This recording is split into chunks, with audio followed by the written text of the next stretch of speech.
Rehefatsika ny tontolon'ny fanatanjahantena rehefa avy eo fandrevava kosa eo amin'ny tontolon'ny toe-karena. Ny ray jolay ho avy izao no hanomboka hisokatra ny CIO na cellule d'information et d'orientation tetikasa iray ahafahan'ireo olona sahirana mahafantatra ny zon'ny lafy ny ara-toe-karena. Isokatra manomboka ny ray jolay ho avy izao ny antsoina hoe CIO na cellule d'information et d'orientation tetikasa iray ahafahan'ireo olona sahirana mahafantatra ny zony amin'ny lafiny ara-toe-karena ary ihany koa misitraka izany.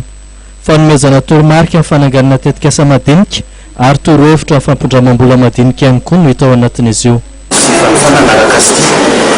Kanefa dia mahatsapa fa mbola misy ireo olona tsy afaka miditra amin'izay sehatrizay maentina hatsarana fampiaina ny olona teny amintsika eto zany dia ireo olona tena sahirana miaina amin'ireo faritra iva eto Antananarivo sy manodidina.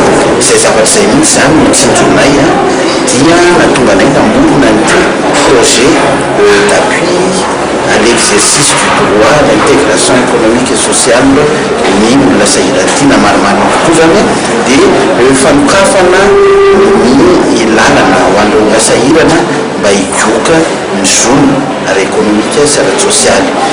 Zany hoe ireo olona dia taritina na entana ny voan-kartia mba andray andraikitra fanatsarana ny fampiainana ary manaraka an'izay dia mena fiofanana manokana izy izay rehetra izay no vita no ahafahana mitarika azy makany amin'ny sehatra ny fampindramam-bola mba ahafahany hametraka tetikasa ho azy satria dia fantatsika fa tsy manana fao izy entiny mihetsika. Olona mahery ny fitoetsy no eritreretina voakasiky ty tetikasa ty ka asahana fokotany 180 eto anivon'ny commune Antananarivo renivohitra.